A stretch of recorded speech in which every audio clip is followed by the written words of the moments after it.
அன்பு இரட்சகர் இயேசு கிறிஸ்துவின் நாமத்தில் வாழ்த்துக்கள். நீதிமொழிகள் 6ஆம் அதிகாரத்திலே சாலமோன் ஞானி அநேக ஆலோசனைகளை சொல்லிக் கொடுக்கிறார். அந்நியனுக்காக சிநேகிதனுக்காக பிணைபடாதே, அதாவது ஜாமீன் நிற்காதே என்கிற தலைப்பு, சோம்பேறியாய் வாழாமல் சுறுசுறுப்பாய் வாழ வேண்டும் என்கிற ஒரு எச்சரிப்பு, அதற்கு அடுத்தபடியாக ஆண்டவர் அருவருக்கிற 7 குணாதிசயங்கள், அவைகளை நம்முடைய கைகளை, கால்களை, இருதயத்தை, நாவை, உதடுகளை நாம் காத்து கொண்டால், கண்களை காத்து கொண்டால் இப்படிப்பட்ட காரியங்களிலிருந்து தப்பித்து கொள்ளலாம்.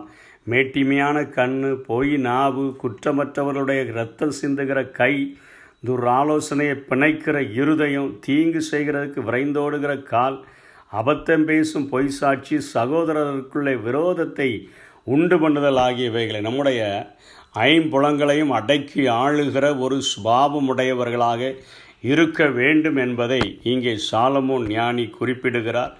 20ஆம் வசனத்தில் மீண்டுமாக நீதிமொழிகளின் புத்தகத்தில் குடும்பத்திற்கு அதிக முக்கியத்துவத்தை கொடுத்து இவர் எழுதுகிறதை பார்க்கிறோம். ஒரு குடும்பம் என்பது ஒரு தகப்பன், ஒரு தாய், ஒரு பிள்ளை அல்லது பிள்ளைகளை உள்ளடக்கக்கூடியதாக இருக்கிறது. இந்த பிள்ளைகளை ஆவிக்குரிய வாழ்க்கையிலே வளர்க்கிற பொறுப்பு 2 பேருக்குமே உண்டு என்று சொல்லி, என் மகனே உன் தகப்பன் கற்பனையை காத்துக்கொள், உன் தாயின் போதகத்தை தள்ளாதே.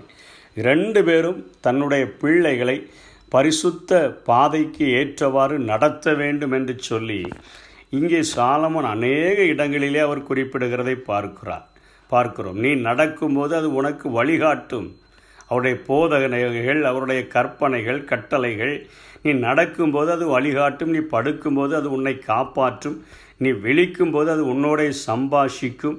கட்டளையே விளக்கு, வேதமே வெளிச்சம், போதக சிக்ஷையே ஜீவ வழி, அது உன்னை துன்மார்க்க ஸ்திரீக்கும் இச்சகம் பேசும் நாவுடைய பரஸ்திரிக்கும் விலக்கி காக்கும் என்று சொல்லி இங்கே அவருடைய தகப்பனுடைய தாயினுடைய ஆண்டவருக்கு கீழ்ப்படுகிற அந்த ஆலோசனைகளை, ஆண்டவர் கொடுத்த ஆலோசனைகளைத்தான் அன்றைக்கு அந்த இஸ்ரவேல் ஜனங்கள் தன்னுடைய பிள்ளைகளுக்கு அவர்கள் போதிக்க வேண்டும். ஆகவே அந்த கற்பனைகளை, கட்டளைகளை, தாய் தகப்பன்மார் போதிக்கிற காரியங்களை அவர்கள் நடக்கும் பொழுதும், உட்காருகிற பொழுதும், அவர்கள் சம்பாஷிக்கிற போதும் சொல்லிக் கொடுக்கிற அந்த காரியங்களை நம்முடைய வாழ்க்கையிலே நாம் கடைபிடித்தால் அதுதான் நம்முடைய வாழ்க்கையில் ஒரு நல்ல அழகான வழிகாட்டக்கூடிய மிகச் சரியான ஒரு கையேடாக இருக்க முடியும். பாதுகாக்கிற ஒரு விழிப்புள்ள ஒரு காவலனைப் போல அந்த கட்டளைகள் நம்மளை பாதுகாக்கும். விழிக்கும் போது அவை நம்மை வரவேற்கிற ஒரு விருந்தினர்களைப் போல, வாழ்க்கையில் இருள் நிறைந்த வாழ்க்கையை ஒளியேற்றுகிற ஒரு விளக்கைப் போல, மாசற்ற ஒளி வீசுகிற வெளிச்சமாக நம்முடைய பாதங்கள் நடக்கத்தக்கதான ஒரு ஜீவ வழியாக இந்த வேதம் என்னுடைய வாழ்க்கை முழுவதும் ஒரு விளக்கை போல வெளிச்சமாக இருக்கும்.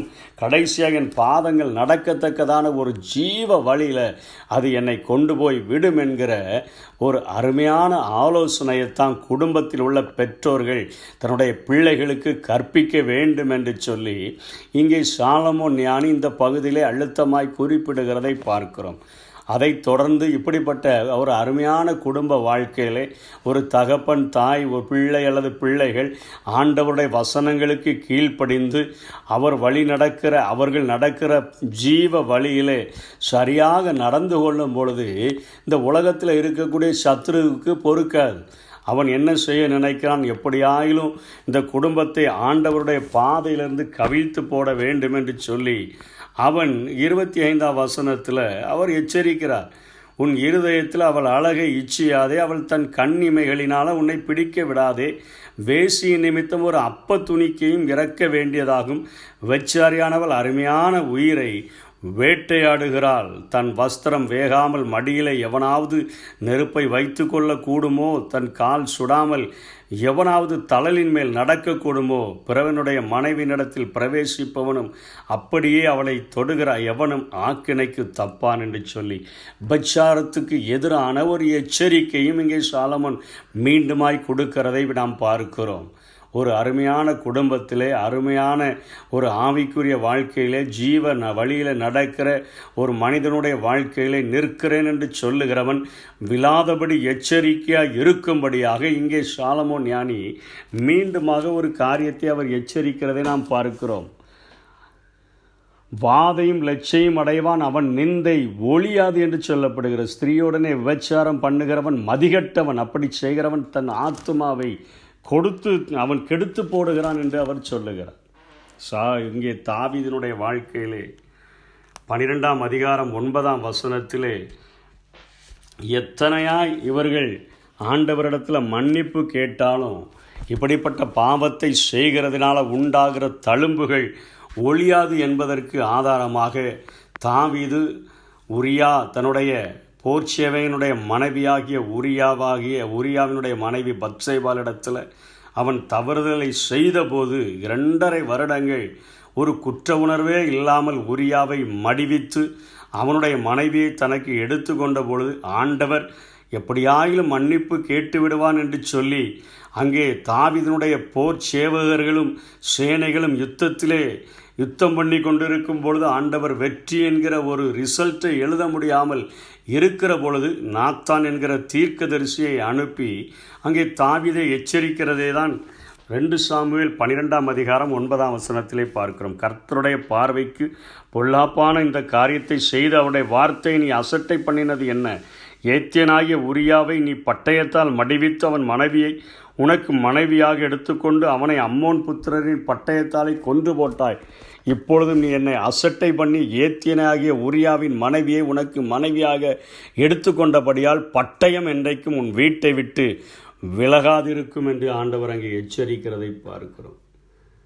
திரும்பவும் சொல்லுகிறார், கர்த்தர் சொல்லுகிறது என்னவென்றால், இதோ நான் உன் வீட்டிலே பொல்லாப்பை உன்மேல் எழும்ப பண்ணி உன் கண்கள் பார்க்க உன் ஸ்திரீகளை எடுத்து உனக்கு அடுத்தவனுக்கு கொடுப்பேன். அவன் இந்த சூரியனுடைய வெளிச்சத்திலே உன் ஸ்திரீகளோட சயனிப்பான். நீ ஒளிப்பிடத்தில் அதை செய்தாய். நானோ இந்த காரியத்தை இஸ்ரவேல் எல்லாருடைய கண்களுக்கு முன்பாகவும் சூரியனுக்கு முன்பாகவும் செய்விப்பேன் என்று சொன்னான். அப்பொழுது தாவீது நாத்தானிடத்தில், நான் கர்த்தருக்கு விரோதமாய் பாவம் செய்தேன் என்றான். நாத்தான் தாவீதை நோக்கி, நீ சாகாதபடி கர்த்தர் உன் பாவம் நீங்க செய்தார். ஆனாலும் இந்த காரியத்திலே கர்த்தருடைய சத்துருக்கள் தூஷிக்க நீ காரணமாய் இருந்தபடியால் உனக்கு பிறந்த பிள்ளை நிச்சயமாக சாகும் என்று சொல்லி நாத்தான் தன் வீட்டுக்கு போய்விட்டான். ஆண்டவர் அந்த குழந்தையை அடித்தார். அது வியாதிப்பட்டு கேவலமாகி மரித்து விட்டது என்று பார்க்கிறோம். இப்படிப்பட்ட பாவத்துக்குள்ளாக நாம் சென்று எத்தனையாய் தாவீது 51ஆம் சங்கீதத்திலே அவ்வளவு கதறி மன்னிப்பு கேட்டிருந்தாலும் கூட அவனுடைய சந்ததியில் இவன் ஒளிப்பிடத்தில் செய்த அநேக பாவங்கள் அவனுடைய வெளிச்சத்தில் செய்யத்தக்கதாக அவனுடைய வாழ்க்கையில் பின்வருகிற காரியங்களை நாம் பார்க்க முடியும்.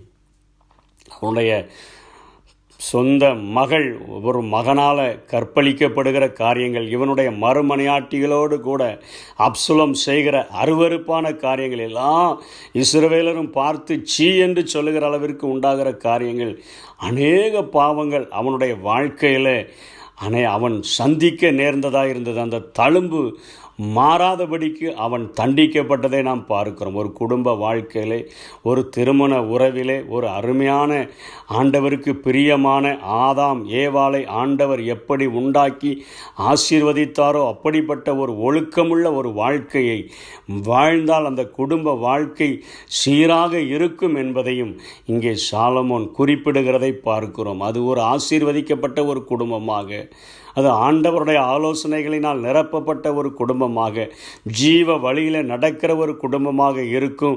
எப்படியும் சத்ருவினுடைய காரியங்களுக்கு இடம் கொடுக்காதபடி யோசேப்பு எப்படி எல்லாவற்றையும் விட்டு அவன் ஓடினானோ அதே போல இச்சைகளுக்கு விலகி ஓடும் பொழுது ஆண்டவருக்கு பிரியமுள்ள ஒரு வாழ்க்கையை வாழ முடியும் என்று சொல்லி, குடும்பத்திலே குடும்ப உறவிலே நாம் எப்படி இருக்க வேண்டும் என்று சொல்லி இங்கே சாலமோன் கடைசியாக அவன் சொல்லி முடிக்கிறதை பார்க்கிறோம். இந்த ஆலோசனைகளுக்கு கீழ்ப்படிந்து ஆண்டவருடைய வார்த்தைகளுக்கு முக்கியத்துவம் கொடுப்போம், ஜீவ வழியிலே நடப்போம். கர்த்தர் நம்மை ஆசீர்வதிப்பாராக. ஆமென்.